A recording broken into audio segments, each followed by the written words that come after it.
حج یو عظیمه فریضه ده او دغه شان د دې مسائل هم ډېر دي، فضایل هم ډېر دي، ثوابونه هم ډېر دي، خو مسائل هم ډېر دي. لږ کموه لږ د حج واجبېدو 8 شرطونه دي. دا غټه بټن لږه راکمه کړه. بس د حج واجبېدو 8 شرایط دي. لومبنی شرط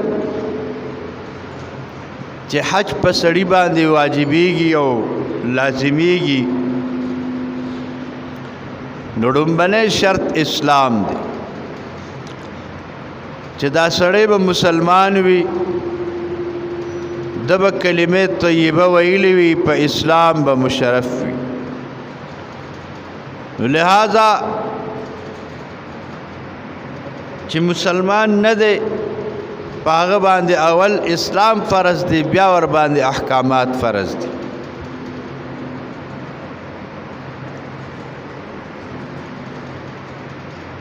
دې کې یو مسله ده کہ یو سړی حج وکړي او د حج نه بعد نعوذ بالله مرتد شي، د اسلام نه ووړي، نو دغه حج هم لاړ دی چې بیا کلمه ووایي مسلمان شي، د باندې به دوباره حج بیا فرض کېږي که وس او استطاعت وي. دویم شرط د حج د پاره دارالحرب، که چېرې دی په دارالحرب کې وي، دارالحرب ویلی شي میدان جنگ ته، د جنگ په میدان کې جنگیږي، د کفارو سره مقابل دی، او په دغه وخت کې یا نوی مسلمان شو یا دغه وخت کې مسلمان دی خو په میدان جنگ کې دی، نو په ده باندې حج فرض نه دی. هله به فرض کېږي چې دی کله د دارالحرب د جنگ د میدان نه فارغ شي.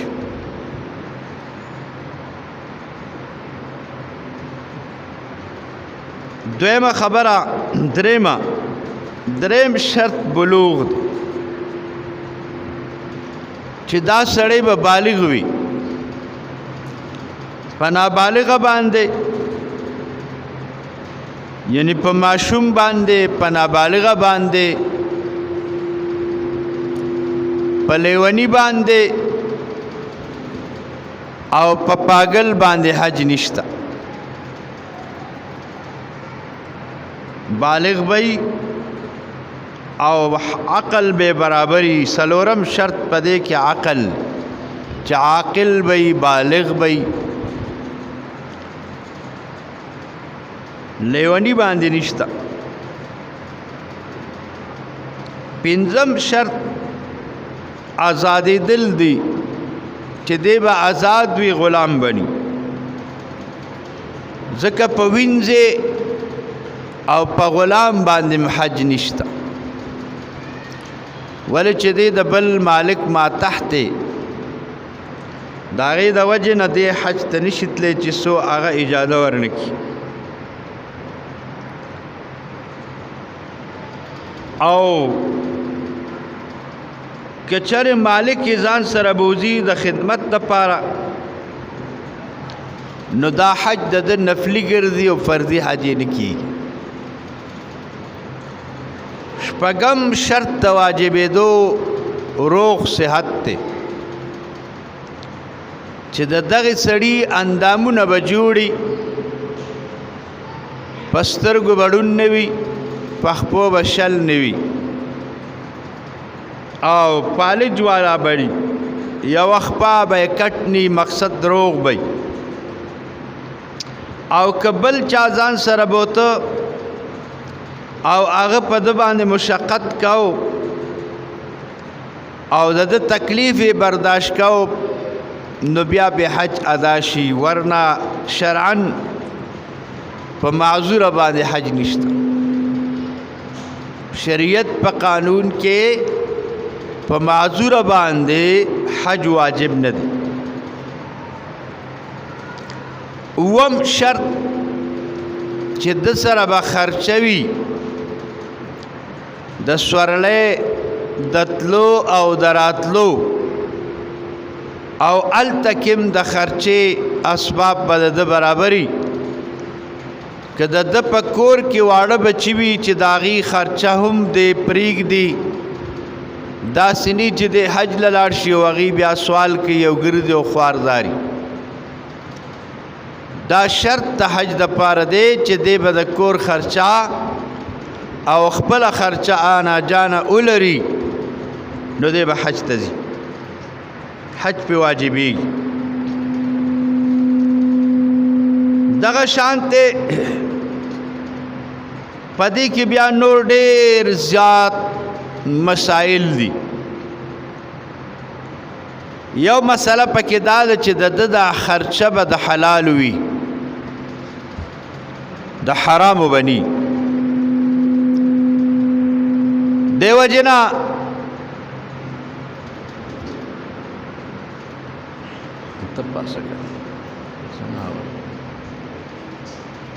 دیو جنا حلال باندې حج دې دا لازم دی او په حرام حج نه کیږي. ولې چې رسول الله مبارک صلی الله علیه و آله وسلم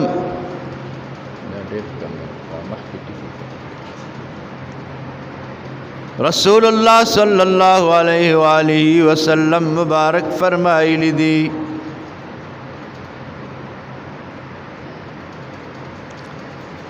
چې یو سړی به د عرفات په میدان سر به سرتوري ګردالود به یو لنګ به وهلی وي، ستړی ستومانه به هلته به دعاګانې کوي د عرفات په میدان، خو دعا به نه قبلیږي. صحابه ویلې قربان دا ولې؟ وایي ځکه چې لأنه غذي بالحرام، او وجه دا ده چې د ده د بدن غذا به په حرامو شوي، خوراک څښاک جامه او دې به دعاګانې کوي خو سوال به نه قبلیږي. د دې وجې نه حج دپاره بنیادي شرط د حلال مال چې د سره به حلاله خرچه وي. دا شپږ شرایط دي اووه، یو پکې دغه دی. باقی د حج دپاره د تللو چې کله یو سړی ځي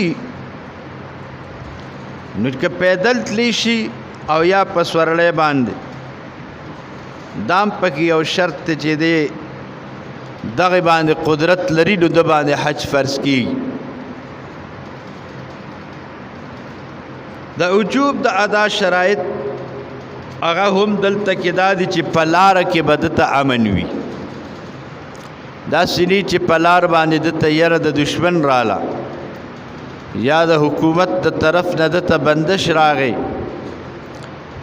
یا مقصد دا دی چې څه بل څه تکلیف ورته پیدا شو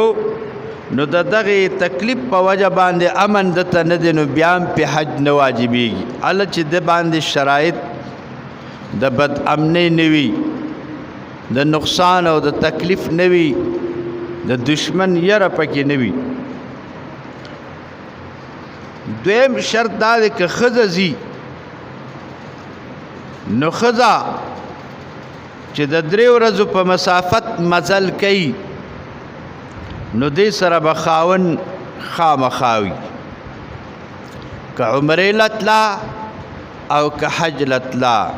نو یا به ورسره خاوند وي او یا به ورسره پلار وي، یا به ورسره رور وي، یا به ورسره زوی وي. که دا کسان ورسره نه وي پردي سړي سره دا حج ته نشي تللی. حتی چې د خر په حق کې دا احتیاط شته کچره د اسخر د دې ښځې بوډا دی او بیخي ضعیف دی نو بیا ورسره تلی شي دا خواښې دا انګور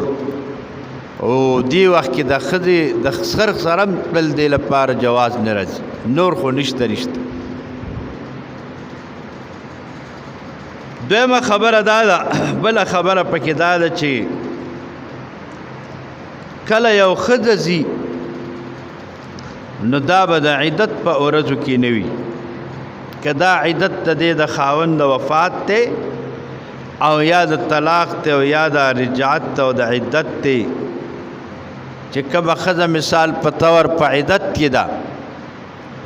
او دې داخله کړې د حج د یا د عمرې دپاره او دغه وخت کې دې ته عدت پیدا شو یا ورته مقصد دا دی چې باینه وګرځېده په طلاق نو دې تم ته سفر کول یوازې یا د چا سره دا جایز نه دی د حج د ادا د صحت دپاره 9 شرطونه دي اسلام احرام نه بغیر هم نه کېږي احرام به تړي دویمه زمانه د حج ده چې هغه ورځې د حج دي هغه کمې ورځې دي هغه د حج د ذوالحجې د میاشتې دا 15 ورځې دي اتمه نهمه لسمه یولسمه دولسمه دیارلسمه هم پکې شته نو چې دیارلسمه هم ورسره کې بیا شپږ جوړېږي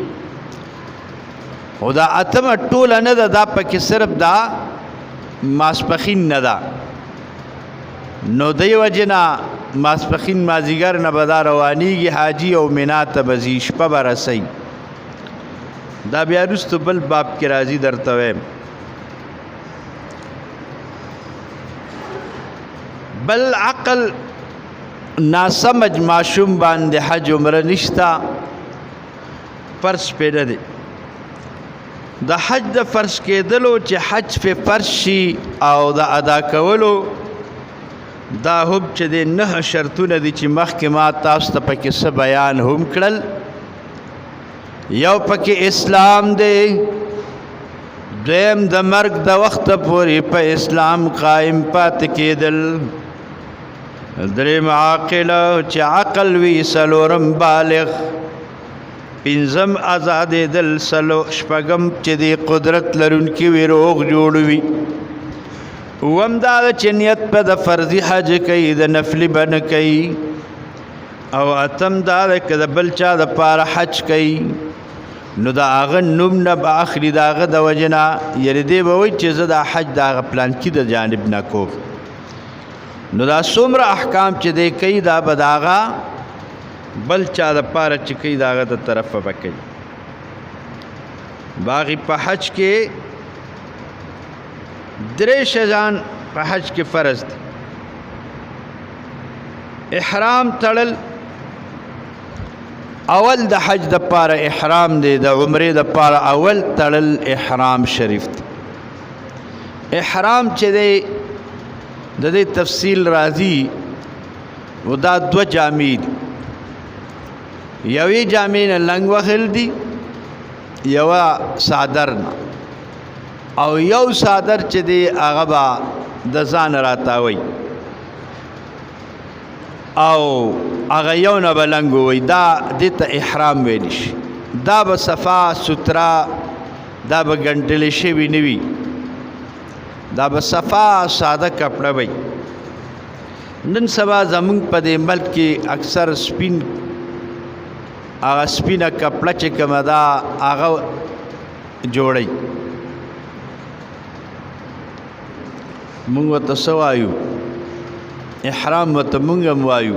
خو 2 سپین صادرې دي زمونږ د ټول امت مسلمه همدغه احرام دی دینه بغیر حج ته سړي دپاره تلل دا نه کېږي په دې باندې حج نه واجبېږي بلکې که حج په نیت را روان دی دم پې لازمېږي دویم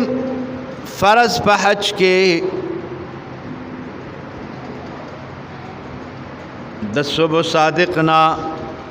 د سحر نه تر زوال پورې یعنی ماسپخین زوال نه وخت پورې دا حکم وقوف په عرفات کې کول دا دویم فرض په حج کې دی جواب خورا کوي کنا اول په حج کې فرض څه شی دی احرام تړل عمره کې اول احرام دویم وقوف په عرفات کې عرفات په میدان باندې وقوف کول دا زه تاسو ته فرایض بیانوم دی پسې واجبات راځي ځکه چې فرض تانه په حج کې پاتې شو نو ستا حج د سره ونه شو لکه مانځه کې چې څنګه سړی نه فرض پاتې شي نو مونځ د سره نه کېږي خبره پوهېږئ تاسو د سره مونځ نه کېږي نو دویم فرض پکې وقوف دریم فرض په حج کې طواف زیارت کول دي طواف زیارت چې دا اهم رکن دی کله چې سړی دا درې اهم ارکان ادا کی نو د حج وشو که په دې دریو کې یوم کمو نو حج بیا نه کېږي څلورم پکې علما نیت یادوي اسې خو دا درې غټ غټ دي نیت او په ترتیب سره کول او د هر فرض په خپل وخت ادا کول لکه څنګه چې د مانځه حکم دی او خالص په عرفات په میدان کې بغیر د بطن عرننا دا یو ځای دی هلته په عرفات کې هغې کې وقوف نه کېږي هغه ځای هم داسې خالی پاتې وي او دا یو وادي ده او د هغې منځ دی د هغې نه اخوا دېخوا ځایونو کې به وقوف کې وقوف ویلی شي دې ته چې کله نور زوال وکړي نو حاجیان ودرېږي څوک د زوال نه مخکې ودرېږي سرتور سر څوک د ونې لاندې ولاړي اوس خو ونې شته څوک په خیمو کې ولاړي پخوا خیمې نه وې څوک یو ځای سرتور ولاړي څوک بل ځای ولاړي مخ په قبله باندې او دعاګانې وایي او جاړي او فریاد کوي الله پاک ته دغه وقوف ودرېدل او دعا کول دا فرض دی په حج کې که چا پکې دا ونه کړه یا بېهوشه شو یا وده پاتې شو علما وایي چې د وقوف ونه شو او د هغې نه بعد بیا د ماسپښین مونځ زمونږ د امام صاحب رحمت الله علیه مذهب دا دی چې په خپل وخت کې ادا کول تر مازیګره پورې ودرېدل بیا د مازیګر مونځ په خپل وخت ادا کول او یا داسې کول چې د ماسپښین مونځ وروسته کې وقوف کې آخر وخت کې د ماسپښینو کې او بیا شیبه بعد مازیګر وخت آخر شي مازیګر مو دا بهتره طریقه ده ولې چې وخت د ماسپښین تیر شي نو هله د مازیګر وخت داخلېږي او که بالفرض والتقدیر هلته امام جمع ورکوي او هغه پسې څوک کوي نو بیا به د هغه تابعداري کوي او که یو څوک ځان لا په خپلو خیمو کې کار کوي لوډ سپیکر ښه نو بیا به هر سړی په خپله خیمه کې ادا کوي په حج کې دا تقریبا درې اهم فرض دي دا دوه ورسره څلور ورسره نور دوه یو ځای کې درې دا د هغې هغه تابع دي واپس په حج کې تقریبا 28 فرائض واجبات دي ټوټل واجبات په حج شریف کې 28 دي تم خیال لے سودی ټول 28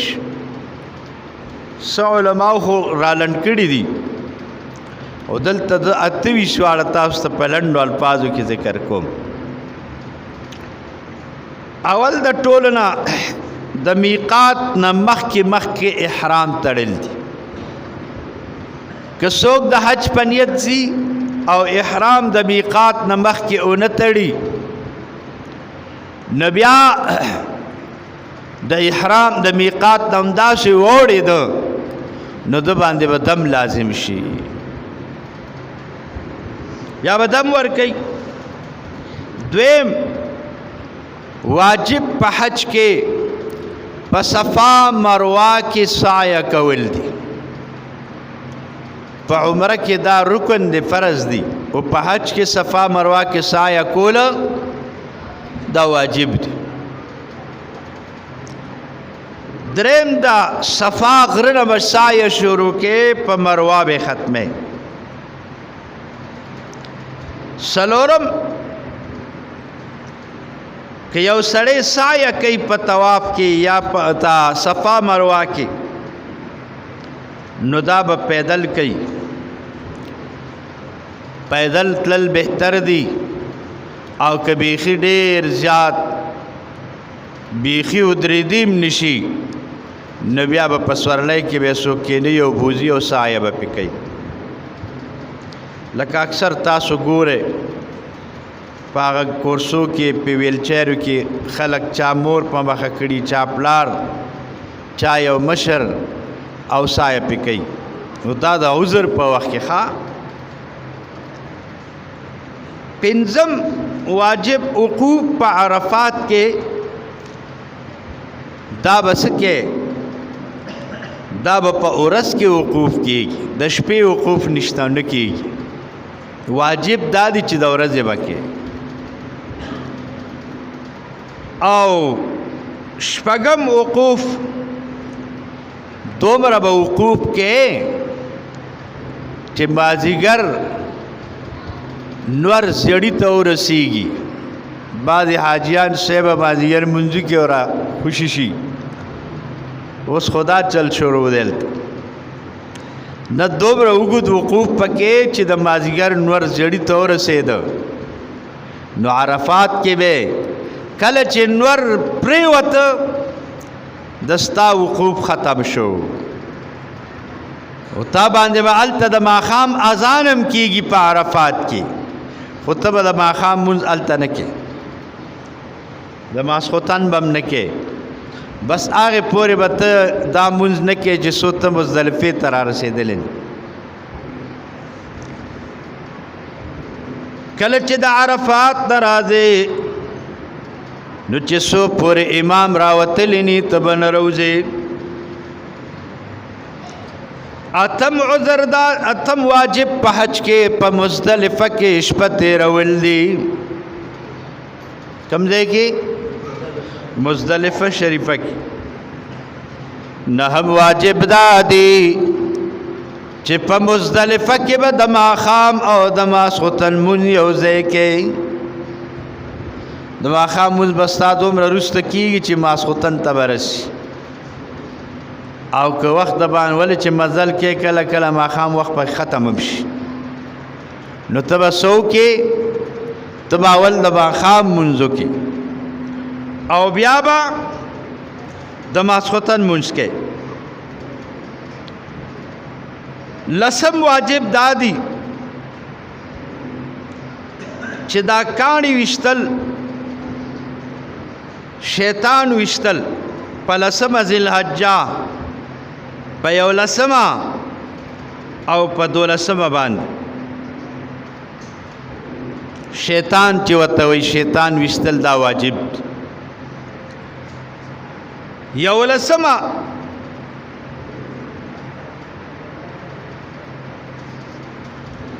سر به الاخره چې کله ته شیطان اولی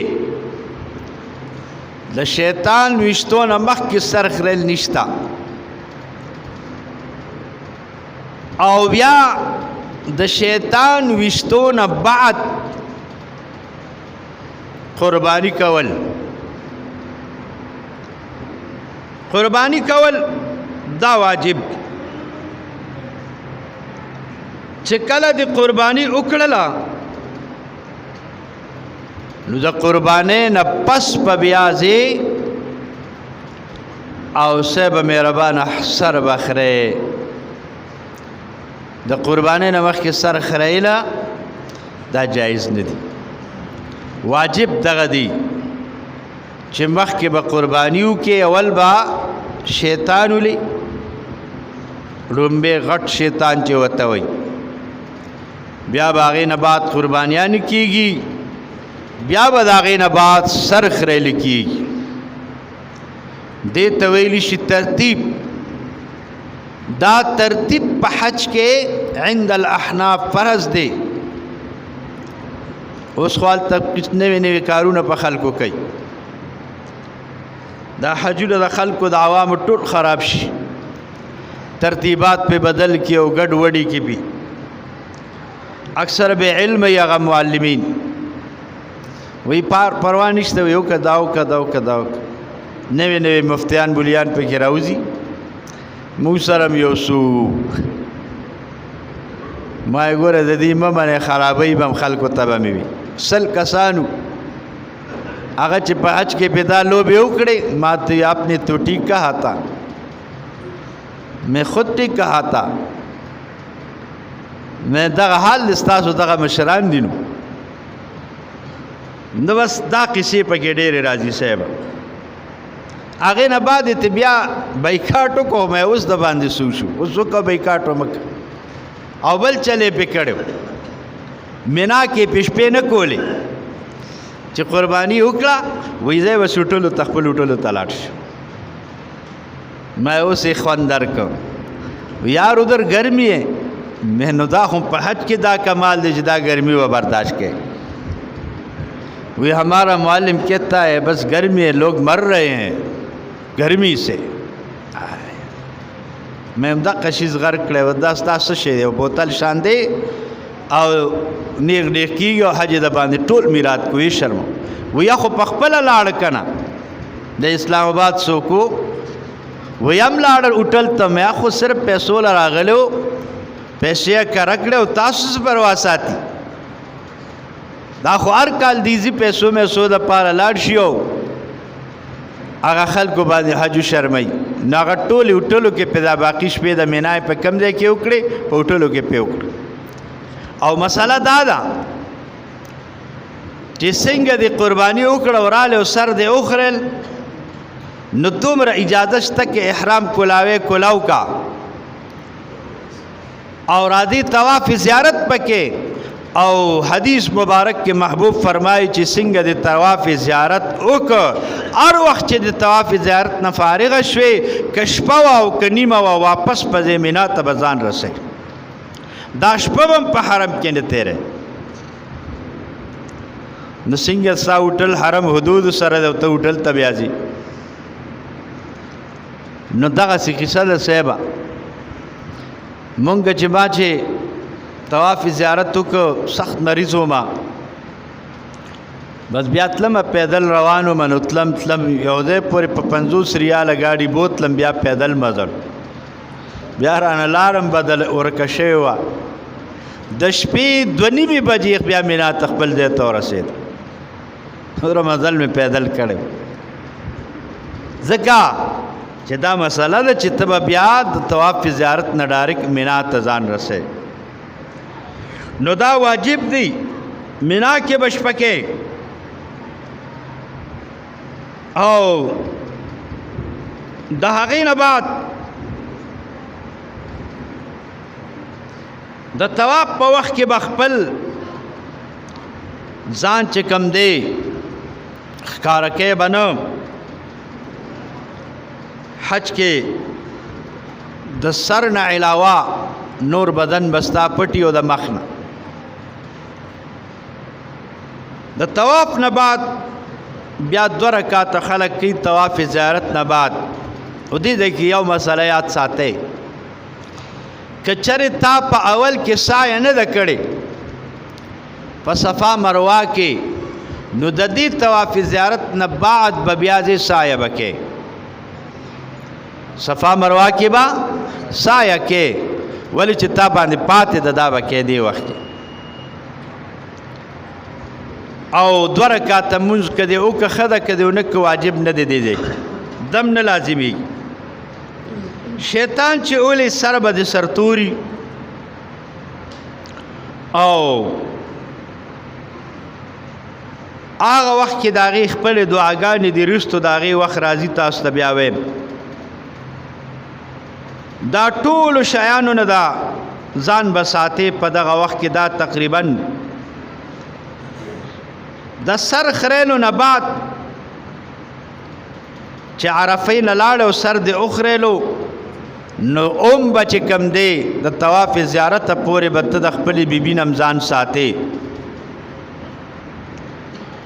د احرام ممنوعات دا دي چې ګنډلې جامې به نه اچې سر به نه پټې مخ به نه پټې دا هلته کې شرط دی د حج او د عمرې چې سر به دې سرتوري د دې فلسفه دا ده چې دا داسې ځای دی چې دلته به ته خپل رب ته عاجزي ښکاره کوې او عاجزي زیاته په دې کې ده چې سرتور سرخ په یب لخپې ولاړې دې کې هلته عاجزي ده دلته بیا دا عاجزي نه ده چې دلته په وطن کې بیا سرتور سر مونځ کوې دا بیا تکبر دی او عنانیت دی دلته به دا مونځ نه کوي علماو لیکلي چې دا مکروه تحریمي دي مکروه تحریمي وی حرام ته معنی حرام ته قریب دی چې څوک بغیر عذر شرعي سرتور سر ودري او هلته کې سر پټول دا حرام دی څونه مسله ده ها هلته به سر نه پټې مخ به نه پټې او دلته به سر نه ښکاره کې سر به دې پټ دا تقریبا 20 واجبات دلته د ذکر کړي اسې په عام سطح باندې واجبات چې کوم دي لنډ لنډ او غټ غټ دا اوه جوړېږي د حج سنتونه په لنډو الفاظو کې تاسو ته وایم نو دا موضوع به سر ته ورسي په حج کې سنت طواف قدوم دا سنت دی طواف قدوم دې ته ویلی شي چې کله سړی حرم شریف ته ورسي د پاکستان نه ځو که د هر ملک نه لاړې نو لومبې چې کم طواف کیږي د عمرې نه غیر یو طواف قدوم دی قدوم ویلی شي ړومبې طواف دا سنت دا اوه چکرې دي د بیت الله شریف نه به اوه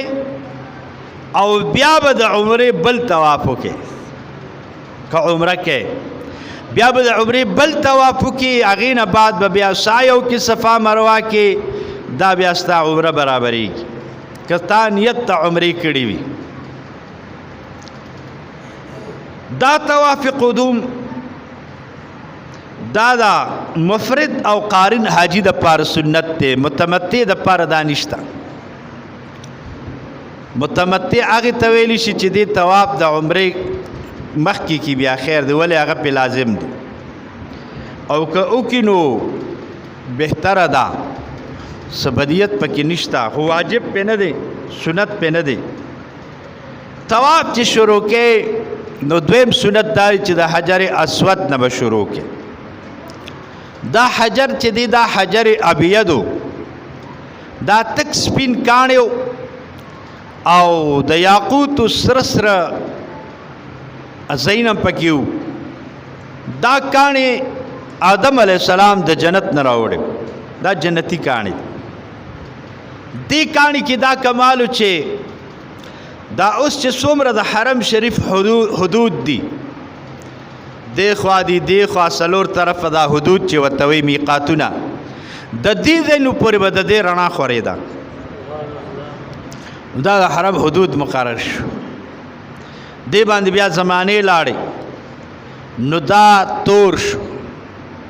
علما وایي چې دا ځکه تور شو کتابونو کې حدیثو کې محبوب فرمیلی دي چې د خلکو ګناه دی کینچ کوي ګناه راکاږي نو د حجر ابیض نه حجر اسود جوړ شو اسود تور ته وایي تور کاڼي دا سپینو.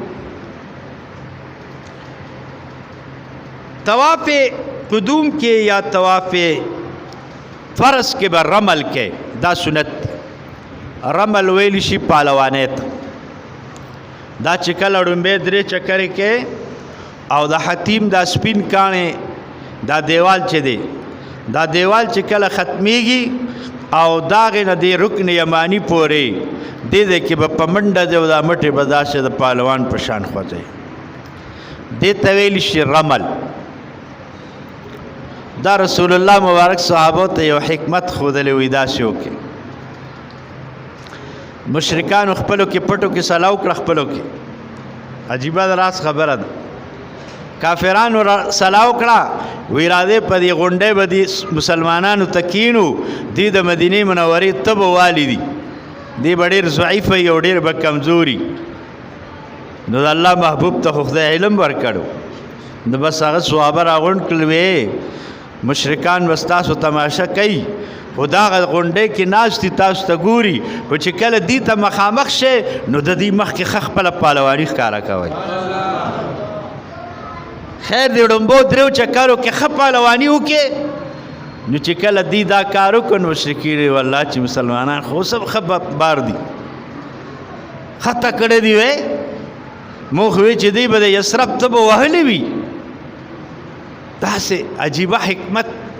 رسول الله مبارک ته څومره پوهه خدای ورکړې وه چې د دې تاسو پورې صدقه رانیشو. دویمه منډه د صفا په مروه کې میلین اخضرین ورته وایي، یوه شنه پټه ده، اخوا بله شنه پټه ده، د دې په منځ کې منډه وال دي. دا منډه هاجري بیبي والې وه. الله الله،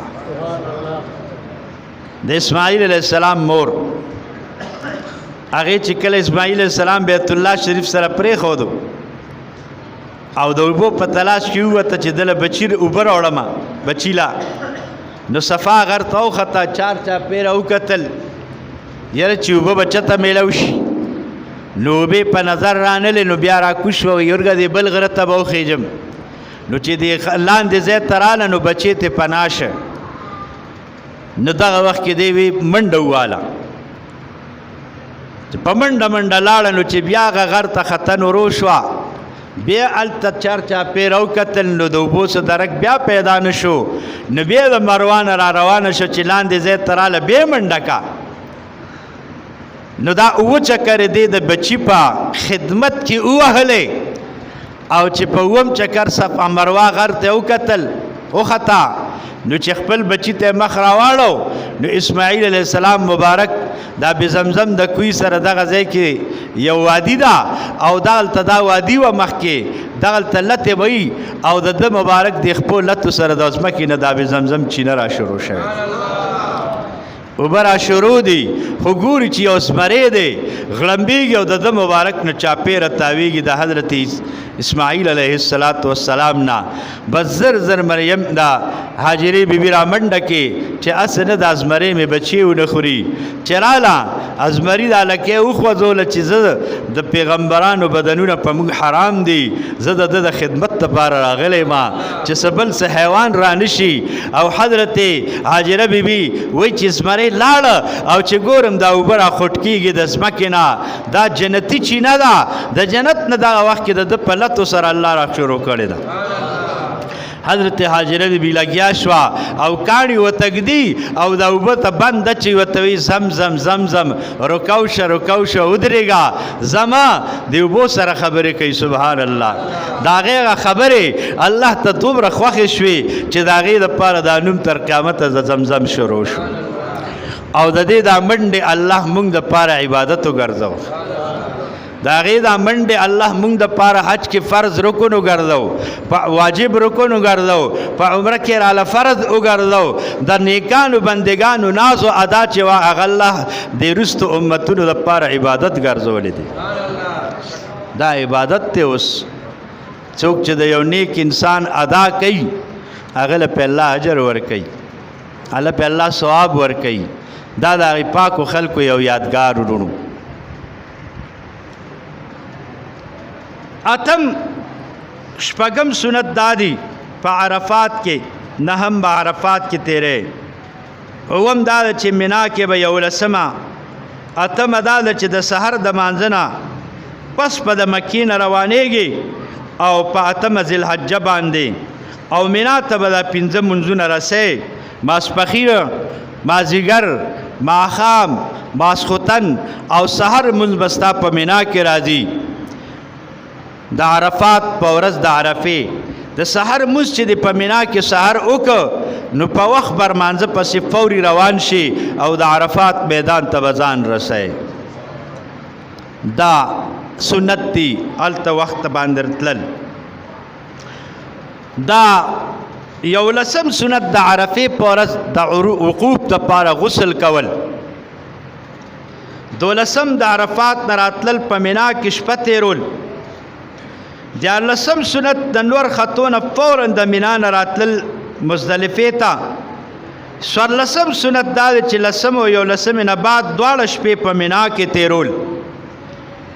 هلته ځان رسول دا په واجباتو کې ذکر شو او بیا په مینا کې 14مه ورځ دا سنت ده قرآن کې الله فرمایي فمن تعجل في يومين فلا اثم عليه ومن تاخر وی چا چې جلتی وکړه په 2 ورځو باندې نو ګناه پې نشته او که څوک درېیمې ته پاسې نو بهتره ده ورته چې پاتې شي نو دا درېیمه شپه په مینا کې تېرول دا سنت دی او دا 11 او 12 دا ګورې واجباتو کې راځي ځکه چې واجب تر شي بیا دم لازمیږي نور پدې کې دا غومقې مطابق مسائل دی اب انشاءالله بیا بیانېږي چونکې زمون وختي پوره شوی دی او صرف دې لپاره مې دا موضوع ځای ته رسوله چې تاسو ته مستقل یو معلومات حاصل شي چې په حج کې فرایض اول شرایط ما بیان کړل بیا فرایض بیان شو 3 بیا واجبات اتیش بیان شو بیا سنت چې دی 15 نه تقریبا برابر سنت د حج بیان شو دا د حج ټول هغه مجموعه بیا د هغې کې ځان له د احرام خپل احکام دي د قربانۍ خپل احکام دي وغیره ذالکا دا به انشاءالله بیا بالتفصیل تاسو ته زه د حج د آغاز نه ونیسه دا څومره ورځې چې دي بالتفصیل به د حج ټوله واقعات تاسو ته که خیري بیان کړم واخر الدعوانا ان الحمد لله رب العالمین